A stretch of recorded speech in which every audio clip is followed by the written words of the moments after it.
Joyland, la revolución del podcast presenta. Good boy.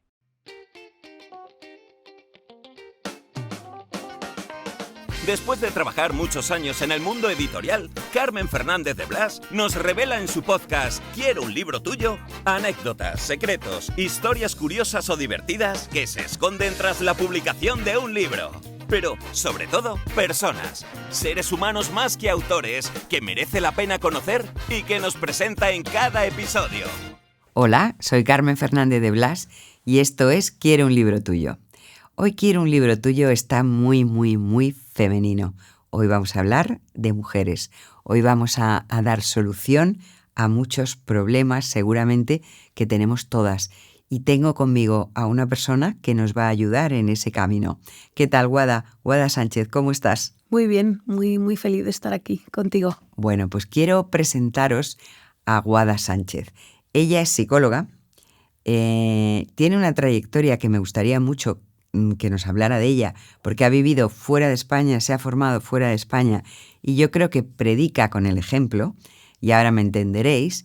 Y ya una vez de vuelta a España, después de 12 años, ¿no, Guada? Viviendo por ahí, por estos mundos de Dios, vuelve a España y retoma su trabajo en España como psicóloga y se le ocurre centrar toda su actividad en las mujeres, en un programa que se llama Transforma. Conecta contigo, Contigo. Pero el original es Transforma, que de hecho está ligado al nombre del libro, que Yo me transformo. Exacto. Entonces ella acaba de publicar un libro que se llama Yo me transformo y que tiene como subtítulo Terapia sin filtro para mujeres. Tema apasionante sobre el que vamos a hablar y del que nos vas a contar un montón de cosas. Antes de llegar a esto, me gustaría que contaras a la gente que nos escucha un poco cómo te has formado tú, cómo decides también marcharte de España y vivir y experimentar en otros países. ¿Qué es lo que te ha llevado y qué es lo que has aprendido allí? Pues creo que lo que me ha movido siempre es la curiosidad. Soy muy curiosa desde pequeña y yo tuve viví la hermosa época del Erasmus. El Erasmus en mi época fue como el florecimiento, te la regalaban y justo mi curiosidad con el Erasmus casaban muy bien. Y entonces tuve la oportunidad de ir a Italia, a Florencia, que casualmente me voy este jueves, 16 años después, con 8 amigos que conocí en el Erasmus. ¡Qué bonito! De reunión Erasmus. No hemos bueno, algunos hemos vuelto, pero otros muchos no. Y justo este jueves tengo muchas ganas y entonces hace 16 años me fui a Florencia y en ese momento, así con mi bici en medio de la Santa Croce, dije, esto es lo mío, yo tengo que seguir viajando. La sensación de estar en un lugar nuevo en el que cada esquina tenía información que yo no conocía, estar fuera de mi contexto, sobre todo a nivel personal. Entonces, ese clic inicial del Erasmus me hizo como empezar ese camino y irme después a México, que me fui a estudiar también, luego me fui a Inglaterra, luego a Alemania, luego a Estados Unidos, luego a México volví, luego estuve en Australia y en Vietnam. Y todo eso en 12 años, fueron como 8 países, 11 ciudades. Y en cada sitio pues o estudié o me formé en idiomas o trabajé como psicóloga. Y cada lugar pues fue brutal. Cada año me nutrió tanto personal como laboralmente de alguna manera, cada uno de esos ciclos. Bueno, es que hay que ser muy valiente para hacer eso, ¿no, Guada? Para mí lo valiente es quedarse. O sea, yo por personalidad creo que mi zona de confort era salir y no entrar, un poco por quitarme mérito. Creo que lo difícil para mí hubiera sido no irme, quedarme. Sin embargo, mucha gente te habrá dicho lo contrario. Sí. Porque en principio salir a estudiar o a trabajar o a aprender, me da igual, a mí me fascina, pero te quiero decir que mucha gente dice, hombre, pues tú sola, es duro, ¿no? Pero sin embargo a ti se ve que te ha dado una riqueza importantísima, ¿no? Sí, es duro el inicio, siempre, pero a mí me podía dar la curiosidad, o sea, la sensación de que había todo un mundo por descubrir me hubiera sido casi imposible no haber ido. Y con la casualidad de que soy una niña que nació en los 80, la oportunidad del Erasmus, o sea, varias piezas. A lo mejor Claro. si hubiera nacido 20 años antes o en otra época, pues mi curiosidad la hubiera explorado de otras maneras, pero da la casualidad que... Coincidió. Bueno, y también supongo que tendrás amigas, amigos que no han hecho lo mismo, aun siendo curiosos, sino tú también has sido lanzada o has ido buscando tu camino. Tu camino siempre dentro de la psicología, ¿por qué? Yo empecé filosofía, de hecho, y lo cuento en el libro que... Perdón, que estoy un poquito enferma. Lo cuento en el libro que yo quería ser bailarina o filósofa. Bueno. Con 17.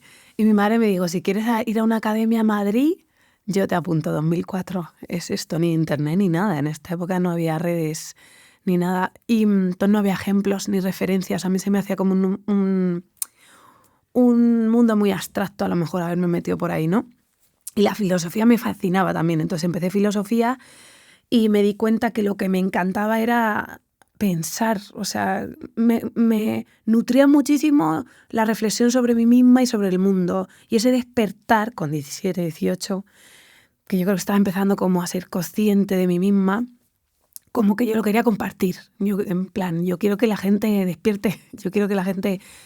sienta el bienestar que viene cuando uno se empieza a cuestionar a sí mismo y a poner piezas. Y ahí me di cuenta que quería ser psicóloga. Entonces, en ese momento, cada paso que di o viaje que hice, siempre lo intenté alinear a la vez con algún objetivo o de estudio o laboral. Entonces, mantener un poco... Para mí la pregunta siempre era ¿cómo puedo seguir viajando y seguir nutriéndome y nutriendo esa curiosidad o esas ganas que tengo de conocer el mundo y aprender a nivel de estudio? Nunca dejarme los estudios o la parte laboral de lado. Entonces, en cada sitio que fui, me llevé algo de los dos.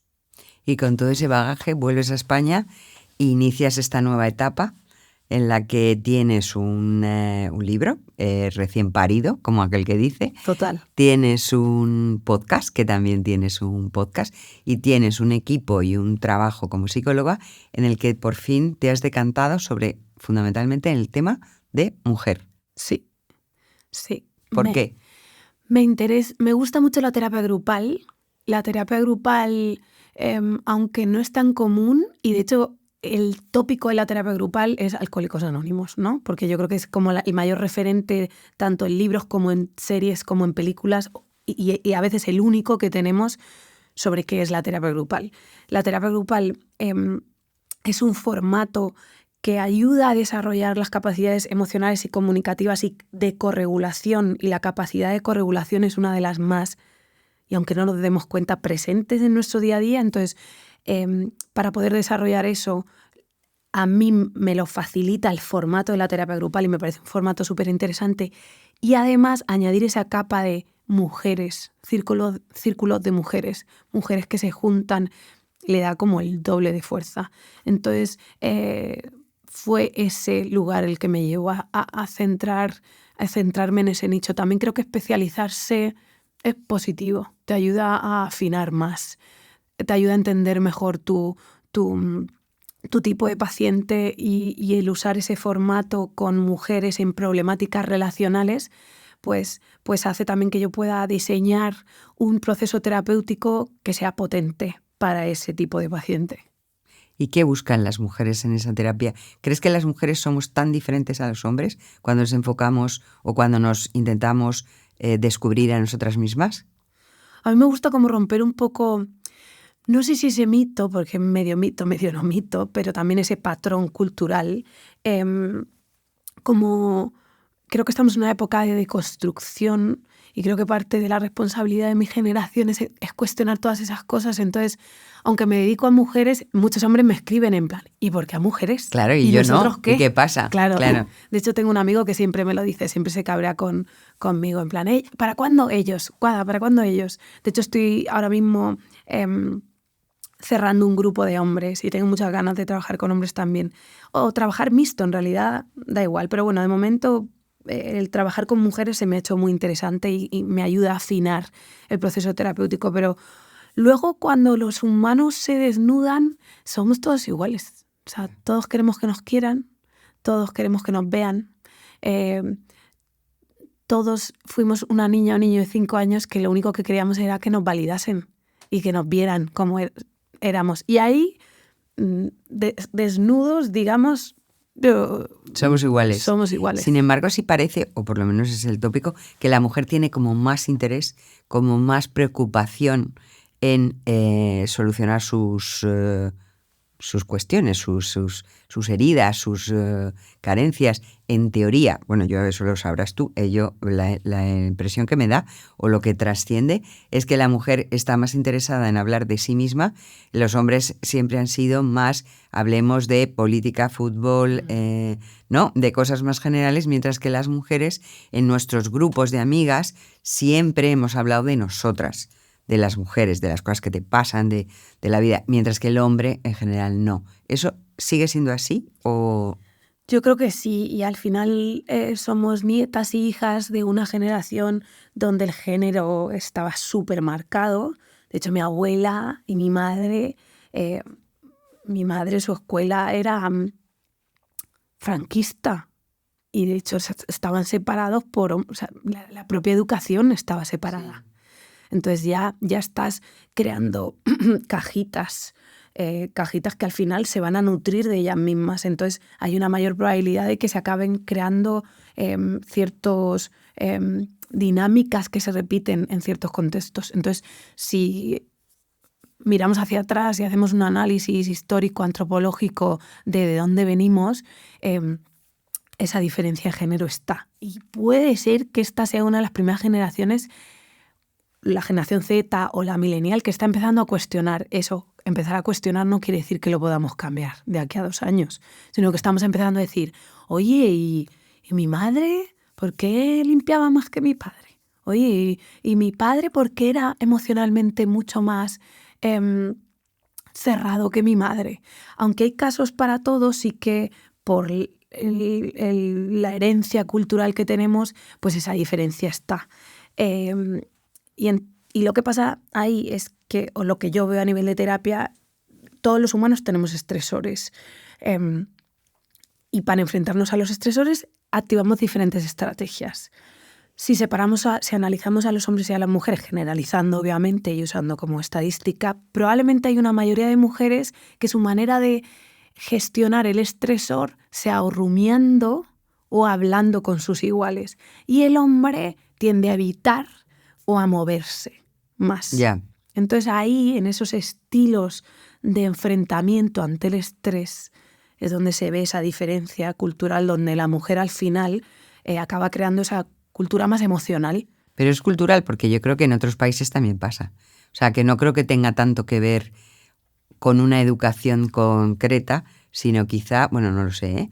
Pero te lo digo porque yo eso lo he oído no solo en España, que podría tener sentido según a partir de una edad, ciertamente, pero ya hace mucho que no, quiero decir, la gente ya hace mucho que está integrada en colegios mixtos, que no, yo no creo, en mi opinión, pero que como te digo es de observadora pura y dura de la realidad, que pueda ser eso solo. Quizá haya un componente, es verdad que social o que cultural, pero no tanto de porque estés con niños o niñas, sino porque a lo mejor el hombre o la mujer tienen interiorizado unos papeles, ¿no? muy ancestrales que asumen y tal, pero y eso será más difícil, pero que creo que pasa en todas partes. Sí, es que cultura, o sea, creo que la cultura es un reflejo de nuestra realidad como humanos, y la realidad como humanos creo que es una de las cosas determinantes, es que nosotras somos madres y somos las que parimos y somos las cuidadoras, y ellos eran los que salían a cazar. Por lo tanto, total, claro. Si nos eso vamos está ahí, atrás, claro. Pero eso en parte, bueno, la diferencia fisiológica o biológica sería que yo soy la que pare. Y imagínate, hace 3.000 años no hay condones. Yo me quedo preñada y menos, 5 o 6 veces. Y menos, claro. Condones no hace tanto que hay. O sea, que... O sea, pues, fíjate, no sé ni el inicio ni la que píldora. es, pero 4 días. Pues imagínate o sea, nos vamos atrás, que es donde se desarrolló nuestro sistema nervioso. Nuestro sistema nervioso se desarrolló en la época de los recolectores. Esto es el 95% del tiempo del tiempo que los humanos han estado en la Tierra hemos sido recolectores. Es el 5% lo que somos ahora. Y de hecho los últimos 100 años es un soplido de nuestra historia. Nuestro sistema nervioso y nuestra biología, si dijésemos que la diferencia es biológica y no cultural, se desarrolló en esa época donde yo paría, pero la mujer era la que se quedaba embarazada, probablemente se pasaba embarazada la gran mayor parte de su vida, en el momento que era fértil, si no se moría en el parto, y ella era la que, preñada, obviamente no podía ir a cazar, pues el que va a cazar es el hombre, y ahí ya se empiezan a crear unos roles que son culturales con un inicio fisiológico, biológico, que es el que nosotras somos las que llevamos a... ¿Qué pasa? Que a día de hoy esto es distinto. La mujer puede estar preñada y trabajar. Por supuesto, claro. Antes no, pero entonces es como esta herencia cultural legendaria que ha perpetuado esos patrones a día de hoy culturales, pero que potencialmente todos tenemos la misma capacidad emocional, la tenemos. O sea, a día de hoy, si la educación nos lleva de construir estos roles, el hombre, y de hecho a día de hoy hay muchísimos hombres con la misma capacidad de necesidad de validación, de expresión también, ¿no? Igual. Que realmente yo creo que lo que pasaba, o lo que yo he vivido, es que muchos hombres no lo expresan, lo callaban, ¿no? Era un silencio, mientras que la mujer era más expresiva en ese sentido. ¿Y qué van a encontrar las mujeres en tu libro para, digamos, mejorar? Entiendo que el objetivo del libro, el objetivo de tus talleres es mejorar tu calidad de vida, mejorar tu conocimiento personal, mejorar... Hay muchos ahora mismo ahí, es verdad, que en el campo de la psicología, en este momento yo veo que hay muchísima gente que está aportando grandes cosas, pero porque hay también un gran público interesado, yo lo veo por los libros, porque los libros de este tipo de trabajo, este tipo de ayuda, se venden mucho o interesan mucho. Es verdad que hay muchos, pero la gente tiene mucho interés. O sea, yo siempre he dicho, el mayor interés de una persona es esa persona, es yo mismo. Y en ese sentido, la aportación que hacéis los psicólogos desde los libros también y desde la terapia, yo creo que es muy interesante, porque hay gente que tampoco va al psicólogo porque dice, pues yo no estoy mal, ¿no? Yo no estoy mal, bueno, realmente no me pasa nada, todavía hay una barrera, pero sin embargo sí quiero que en un libro, que es algo que compro, como igual que puedo comprar una novela, pues me compro un libro, que me ayude a ser un poco mejor, más feliz, o más tranquilo, o más lo que sea, ¿no? ¿Qué es lo que crees que van a encontrar en tu libro la gente que lo va a leer? ¿O qué puede aportar? Pues lo que estás diciendo es una maravilla, y es que por fin haya conciencia, ¿no? Y por fin esto se convierta en algo mainstream, que se empiece a popularizar la psicología. Y la psicología se está popularizando un montón en los últimos 5 años. Yo diría que desde COVID. Como que COVID fue un acelerador de eso. Se empezó a hablar de la salud mental, de cómo el efecto que las cosas tenían en nosotros mismos, ¿no? En este caso, una enfermedad. Y entonces un poco como subrayar eso, lo importante de esa popularización, lo importante de que hay un montón de divulgadores, de que se esté empezando a consumir más y a producir más información. Y con mi libro lo que pueden encontrar ahí son muchas herramientas. Lo que he intentado darles es muchas herramientas y información de calidad sobre quiénes son, qué es su sistema nervioso, cómo funcionan. Y un poco la tesis del libro es que aprendan a regularse a sí mismas, es decir, que entiendan cómo el cuerpo y la mente son uno, son un propio sistema, cómo todo el rato el cuerpo y la mente están intentando gestionar la vida de alguna manera y están intentando regularse, y que tengan herramientas para poder hacer esta regulación tanto consigo mismas como con los demás, lo que hablaba de la corregulación en la terapia grupal, corregularse con otros, que el objetivo es que tengan herramientas para poder manejarse a sí mismas y a sus relaciones.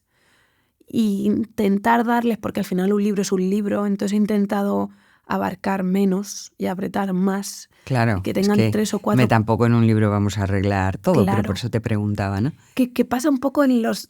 Yo lo veo a veces en algunos libros de psicología, o para mí era el gran desafío, cómo hablas de algo tan grande como es el mundo interno de un humano y lo reduces a lugares tangibles que puedan ser terapéuticos y alcanzables, que es la gran crítica a los libros de autoayuda, como que a veces están vacíos, ¿no? Como que hasta qué punto ayuda un libro de autoayuda, ¿no? Entonces, Pues yo creo que mucho, ¿eh? yo A las pruebas me remito. Bueno, yo no sé si hay mucho o poco cada uno, pero perdona que te interrumpa aquí, pero es que me parece un tema muy interesante porque se venden muchísimos libros de autoayuda y si no se vendieran, o sea, mejor dicho, si se venden es porque la gente considera que les ayuda. Y yo conozco mucha gente que dice, bueno, es que a mí me ha ayudado mucho, porque a lo mejor tú crees desde el punto de vista tuyo o otras personas que saben mucho de psicología, a lo mejor a ti te parece que no aporta, pero a la persona que lo lee, realmente eso le está aportando, le está abriendo una puerta o le está dando unas pistas, porque yo creo que eso es lo que tiene que hacer un libro de esta temática. O sea, no, obviamente, si tú quieres, supongo, hacer un trabajo a fondo, pues tendrás que irte a un profesional, a una psicóloga, trabajarlo, tener tus terapias. Pero antes de llegar a eso, y sobre todo cuando ha habido unos años en el que ir al psicólogo era un poco como, pues no está tan mal para llevarlo, ¿sabes? O sea, que ir al psicólogo era como que estás muy mal, ¿no? Ya. Que yo creo que no es lo que pasa ahora mismo. La gente va al psicólogo porque simplemente quiere mejorar cosas de su vida, que yo creo que sería lo ideal. Pero el libro es una primera puerta que a lo mejor aporta mucho más de lo que la persona se cree. Y yo creo que el gran reto vuestro es precisamente que el lenguaje que llega al gran público sea un lenguaje accesible, Sí. ¿no? Que yo creo que eso es muy importante y yo creo que es lo que más se transforma los libros ahora. O sea, que haya un lenguaje mucho más cercano, mucho más coloquial y mucho más directo que antes, que a lo mejor el psicólogo escribía unos libros Sí. desde la cátedra, ¿no? Total. Desde luego ese es uno de los desafíos, cómo cogemos conceptos abstractos y los traducimos a un lenguaje entendible, y para mí también, como mi objetivo era terapéutico, es decir, que no solo me entiendas, sino que esto te ayude a nivel terapéutico. Para mí otro de los desafíos es cómo, de hecho es uno de los grandes desafíos de la psicología, cómo pasamos de la teoría a la práctica. Claro. Cómo, por ejemplo, la carrera de psicología es muy teórica. Yo te puedo decir ahora toda la teoría de cómo trabajar con una depresión. Ahora vete a la clínica, vete al momento del paciente y aplica eso.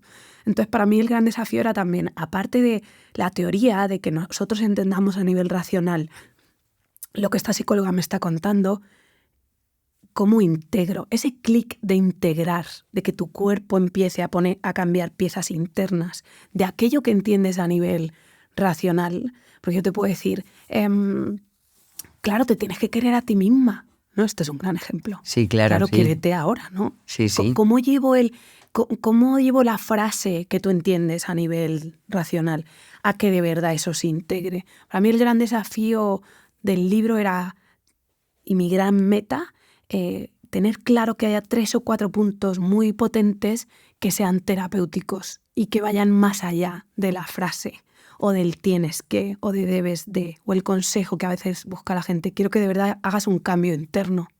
O sea, que digamos que lo integres y que lo practiques.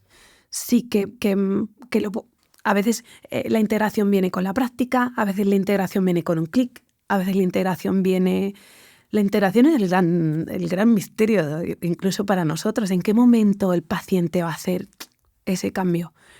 De hecho, yo no lo sé exactamente cuándo va a pasar y creo que es algo muy bonito como terapeuta. Entonces, el libro para mí era otro canal de comunicación. ¿Cómo les hago hacer clics? ¿Cómo les ayudo de verdad que esto que puedo explicar a lo mejor de manera teórica muy clara, de verdad lo integren a nivel interno? Para mí esa fue mi meta interna a la hora de escribir el libro. Y para que, o sea, ¿qué buscan o qué crees que que van a encontrar en el libro, porque es verdad que tú dices que esa integración, pero yo lo sigo viendo un poco abstracto lo que me dices. Es O sea, abstracto. entonces, yo, por ejemplo, si lo tuviera que recomendar a alguien, ¿cómo le digo? Mira, este libro te va a ayudar en tu ansiedad o en qué. O sea, digamos, está hecho un poco pensando en diferentes problemas que todos tenemos, porque ¿quién no tiene estrés? ¿Quién no tiene miedo? ¿Quién no tiene ansiedad? ¿Qué temas un poco tratas tú ahí? Pues lo primero que se van a encontrar es... empiezo o abro el libro hablando del cuerpo y del sistema nervioso, que siento que es básico para entender tu ansiedad. Necesitas entender tu sistema nervioso, porque la ansiedad es una respuesta de tu sistema nervioso. Entonces, empiezo como hablando de las bases teóricas que he usado para escribir el libro. Entonces van a aprender sobre su cuerpo y sobre mitos de la ciencia y principios básicos que necesitan para entenderte a ti misma. En parte tienes que entender tu cuerpo. Entonces el libro empieza con el cuerpo. Entender 4 o 5 principios básicos sobre cómo funcionas tú y tu cuerpo. ¿Cuál es el link entre tu cuerpo y tu mente? Cuando la gente piensa en psicología, piensa en la mente solo y creo que es importante que empezamos a unir esto como un sistema entero. Ya. Entonces ese es el punto de partida. Y luego lo que van a aprender mucho es sobre sus heridas o sobre el inicio de sus dolores. Tratan los estilos de apego, la relación con nuestras madres, qué es la regulación, o sea, cómo cada una de nosotras desde pequeñas intentamos gestionar ese cuerpo, nuestro sistema nervioso, el estrés, cómo nos enfrentamos al estrés desde pequeñitas y cómo el contexto familiar determina eso, cómo las primeras semillas de tu psique y tu mundo interno es tu casa y tu familia. Entonces van a entender el inicio de sus problemáticas. De hecho, está todo como explicado muy claro para que entiendas cuáles son las semillas de lo que te está pasando.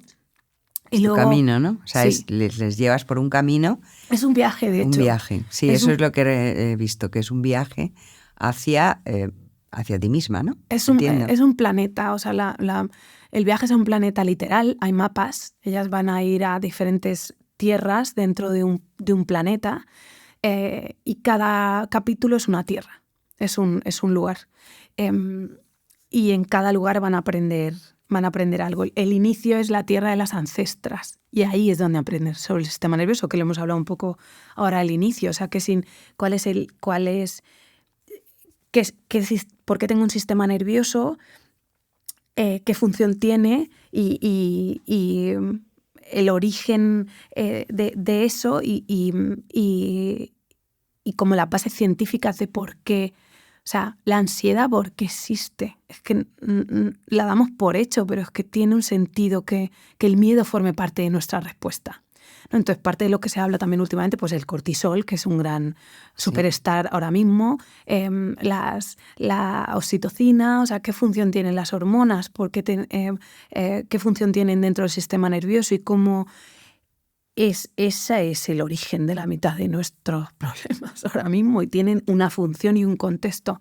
Entonces, y a partir de ese camino van entrando a diferentes lugares donde van a aprender pues, el origen de sus heridas, pero así en resumen o temáticas que les van a resonar van a aprender sobre el sistema nervioso, el estrés y el cortisol y los mitos que hay en torno a esto, las heridas emocionales, estilos de apego.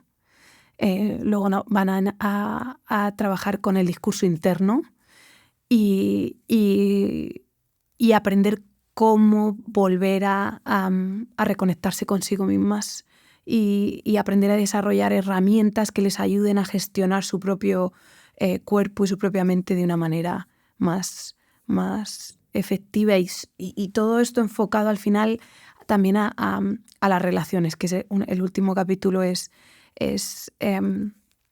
habla sobre cómo llevar todo este aprendizaje interno, o la gran consecuencia de ese trabajo interno es que tus relaciones empiecen a funcionar mejor y que puedas tener herramientas para mejorar, o sea, llevarte bien contigo y con los demás. Sí. Sería como el resumen. Pues bueno, todo el que quiera saber más de esto tiene la opción de leer el libro de Guada Sánchez, también de seguir su página de Instagram que se llama Ellas Psicología, donde ahí anuncias tus cursos, tus terapias, etcétera, y también tu podcast, que también tienes un podcast en el que da muchas posibilidades para que cada una de nosotras, y yo creo que dentro de poco también de nosotros, pobrecillos, Guada, tienes que animarte a incluirlos en el club, pues puedan seguir y acompañarla en esta tarea que, insisto, yo creo que es de los temas que más nos deben interesar a todos, porque solo vivimos una vez y con nosotros mismos, y lo que más nos cuidemos, pues nos irá estupendamente. Así que millones de gracias por habernos aproximado a Yo Me Transformo, terapia sin filtros para mujeres, y mucho éxito con el libro y con toda tu proyección después de esa vida tan intensa. Así que muchas gracias, Guada, y hasta la próxima. Muchas gracias, Carmen. Si te ha gustado este podcast y quieres más información, síguenos en nuestras redes sociales, @somosjoyland o en nuestra web joyland.es. No olvides darle al botón seguir para enterarte de nuevos episodios. Quiero un libro tuyo es una producción de Joyland. Dirección y guión, Carmen Fernández de Blas. Producción ejecutiva, Hernán Zin. Dirección de producción, Ainhoa Martín. Locutado por Fernando Simón. Diseño de sonido, Alberto Cerro. Diseño gráfico, Julia Cernuda. Edición de vídeo, Lorena Gracia. Dirección comercial, Alberto Rojas. Producción Wowland, Fernando Pastini. Redes sociales, Sergio Corredor. Una idea original de Hernán Zin. Joyland, la revolución del podcast. Una empresa del grupo Wowland.